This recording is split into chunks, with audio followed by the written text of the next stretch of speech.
ഈശോമിശിഹായ്ക്ക് സ്തുതിയായിരിക്കട്ടെ. നാം ഇപ്പോൾ കാണുന്നത് the church of saint Joseph, ഔസേപ്പിതാവിൻ്റെ പള്ളി. ഔസേപ്പിതാവിൻ്റെ ഒരു സ്റ്റാച്യു ആണ് നാം ഇവിടെ കാണുന്നത്. ഇവിടെ നിന്ന് നമ്മൾ ഔസേപ്പിതാവിൻ്റെ പള്ളിയിലേക്ക് പോവുകയാണ്. ഈ പള്ളി ഔസേപ്പിതാവിൻ്റെ പള്ളി എന്നറിയപ്പെടുന്നു. കാരണം ഇതിൻ്റെ അടിയിൽ ഔസേപ്പിതാവിൻ്റെ വർക്ക്ഷോപ്പ്, അദ്ദേഹം ജോലി ചെയ്തിരുന്ന വർക്ക്ഷോപ്പ് നമുക്ക് കാണുവാനായിട്ട് സാധിക്കും. അവിടെ മാതാവും ബാലനായ ഈശോയും എല്ലാം ഔസേപ്പിതാവിനോടൊത്ത് ഒന്നിച്ച് ഇവിടെ കഴിഞ്ഞിരുന്നു, ഇവിടെ ജോലി ചെയ്തിരുന്നു. അപ്പോൾ ആ സ്ഥലത്തിന് മുകളിലായിട്ട് പണിതിരിക്കുന്ന പള്ളിയാണിത്. വളരെ മനോഹരമായൊരു പള്ളി. ഇവിടെ നമുക്ക് കാണാൻ പറ്റും അൾത്താരയുടെ മുകളിൽ ഔസേപ്പിതാവും ബാലനായ ഈശോയും മാതാവും നിൽക്കുന്നത്. ഔസേപ്പിതാവിൻ്റെ സംരക്ഷണയിൽ, മാതാവിൻ്റെ സംരക്ഷണയിൽ ഈശോ ജീവിച്ച, ബാലനായ ഈശോ ജീവിച്ച കാലങ്ങൾ ലൂക്കായുടെ സുവിശേഷം 2-ാം അധ്യായം 51 മുതലുള്ള വചനങ്ങൾ. പിന്നെ അവൻ അവരോടൊപ്പം പുറപ്പെട്ട് നസറത്തിൽ വന്ന് അവർക്ക് വിധേയനായി ജീവിച്ചു. അവൻ്റെ അമ്മ ഇക്കാര്യങ്ങളെല്ലാം ഹൃദയത്തിൽ സംഗ്രഹിച്ചു. യേശു ജ്ഞാനത്തിലും പ്രായത്തിലും ദൈവത്തിൻ്റെയും മനുഷ്യരുടെയും പ്രീതിയിലും വളർന്നു വന്നു. നമ്മൾ ഈ കാണുന്നത് ആ സമയമാണ്. ബാലനായ ഈശോ മാതാപിതാക്കളുടെ സംരക്ഷണയിൽ ജീവിച്ച ആ കാലം.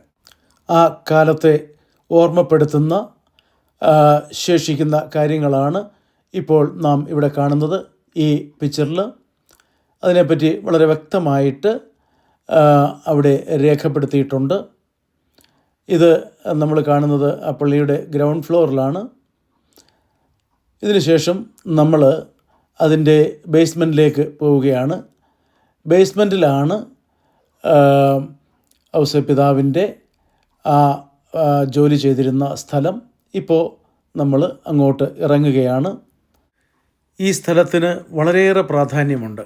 കാരണം ഔസേപ്പിതാവ് ജോലി ചെയ്തിരുന്ന സ്ഥലമാണ്. അവിടെ ഈശോ ഔസേപ്പിതാവിനെ സഹായിച്ചിരുന്നു. അതുപോലെ മാതാവ് അവിടെ വന്ന് അവർക്കാവശ്യമായ ഭക്ഷണവും ഒക്കെ നൽകിയിരുന്നു. ഇത് വളരെ വ്യക്തമായിട്ട് നമുക്കിവിടെ കാണാൻ പറ്റുന്നുണ്ട്. ഔസേപ്പിതാവിനെയും ബാലനായ ഈശോയെയും അവർക്ക് ആഹാരം കൊടുക്കുന്ന മാതാവിനെയും ഒക്കെ ഇവിടെ വ്യക്തമായിട്ട് നമുക്ക് കാണാൻ പറ്റും. കാരണം ആ ഓർമ്മകൾ, ഒത്തിരിയേറെ ഓർമ്മകൾ ഉള്ള ഒരു സ്ഥലമാണ് ഇത്. തന്നെയുമല്ല, ഒത്തിരി വർഷങ്ങൾ ഈശോയും മാതാവും ഇവിടെ വന്നിട്ടുണ്ട്. ഇവിടെ ദിവസവും കയറി ഇറങ്ങി പോയിട്ടുണ്ട്, നടന്നിട്ടുണ്ട്. അങ്ങനെ ഒത്തിരിയേറെ അനുഗ്രഹിക്കപ്പെട്ട, വളരെയധികം പ്രാവശ്യം യേശുവിൻ്റെയും മാതാവിൻ്റെയും ഔസേപ്പിതാവിൻ്റെയും ഒക്കെ കാൽപ്പാടുകൾ പതിഞ്ഞ ഒരു സ്ഥലമാണിത്. ഇവിടെ എത്തിയ ആൾക്കാർ പ്രാർത്ഥനാ നിയോഗങ്ങൾ സമർപ്പിക്കാറുണ്ട്. അതാണ് ആ പേപ്പർ പീസസ് നമ്മൾ കാണുന്നത്. എന്നാലിപ്പോൾ ടൂറിസ്റ്റുകളൊക്കെ കുറവായതുകൊണ്ടാണ് അത് കുറഞ്ഞ് പോയത്. ഇവിടെ വന്ന് നിയോഗങ്ങൾ സമർപ്പിച്ച് പ്രാർത്ഥിക്കാറുണ്ട് ആൾക്കാർ.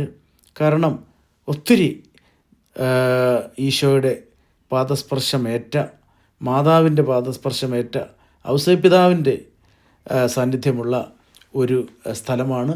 ഇവിടെ വലിയൊരു സ്ഥലമാണിത്. അവിടെ പല അൾത്താരകൾ നമുക്ക് കാണുവാനായിട്ട് സാധിക്കും. ഇവിടെ നിന്ന് നമ്മൾ നോക്കുമ്പോൾ ആ സ്ഥലം, ആ വർക്ക്ഷോപ്പിൻ്റെ സ്ഥലം ആണിത്. ഈ കാര്യങ്ങളെല്ലാം അന്നത്തേതുപോലെ തന്നെ സൂക്ഷിക്കുകയാണ്. യാതൊരു മാറ്റവും വരുത്തിയിട്ടില്ല. നമ്മളിപ്പോൾ ഈ കാണുന്ന ഈ ഭാഗങ്ങളെല്ലാം അന്നത്തേതുപോലെ തന്നെ യാതൊരു മാറ്റവും വരുത്താതെ സൂക്ഷിക്കുകയാണ്. അതിൻ്റെ മുകളിലാണ് ഈ ദേവാലയം പണി കഴിപ്പിച്ചിട്ടുള്ളത്. ഇത് കണ്ടുകൊണ്ടിരിക്കുന്ന എല്ലാവരെയും ദൈവം സമൃദ്ധമായിട്ട് അനുഗ്രഹിക്കട്ടെ.